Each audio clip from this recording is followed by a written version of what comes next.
Brendan, you just have to wonder why the bank then, back in November, and hindsight's a wonderful thing, started to come back from those 0.5% rate hikes and started on a series of 0.25. I heard my colleague Ross Greenwood earlier saying it's almost like death by 1,000 cuts. Why didn't they hold their nerve back then and keep the rises at 0.5 instead of these smaller 0.25 increases that we're now seeing?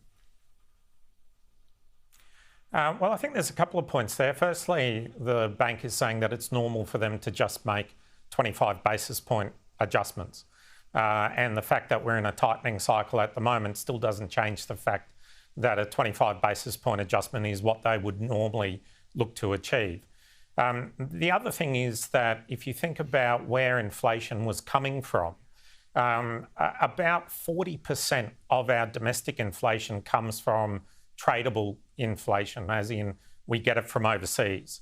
And what you're starting to see was that inflation had peaked, particularly in the US in the middle of the year, and it dropped from around 9% to around 6.5% by the end of the year.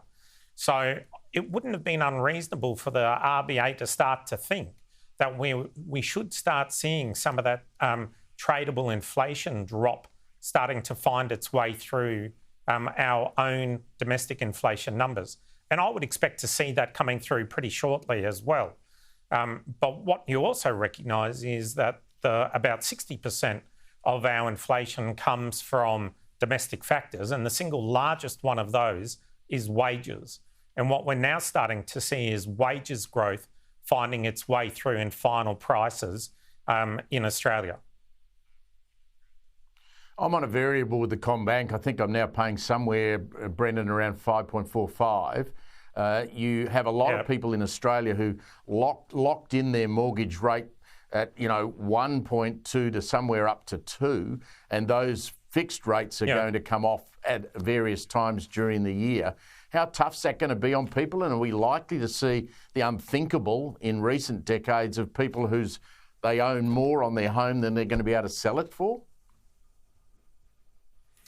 So if you have a look at the RBA data, what it shows is that, and the two numbers to really look at is what the average interest rate people on a less than 3-year fixed rate are paying at the moment, and you compare that to a new variable mortgage rate, which effectively they'll move on to.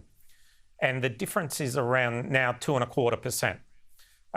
And so if you then think about that in the context of an average mortgage in Australia, which is about $600,000, the uplift in interest costs alone, once those people roll out of that loan, is going to be around $13,500.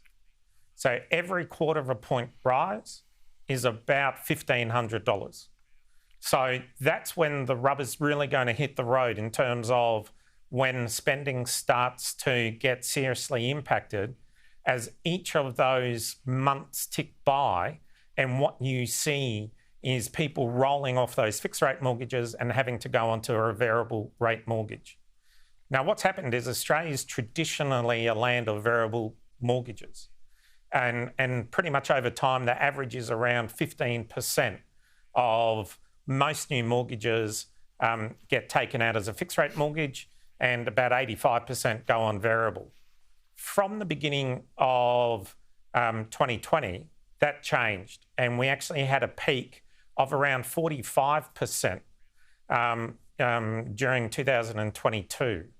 So what we're now going to see is all those mortgages roll off, and if we think that the total loan book for mortgages in Australia is about $2 trillion, the number of fixed rate mortgages, or the value of fixed rate mortgages that happened or got signed up between the beginning of 2020 and the end of 2022 is about a quarter of that.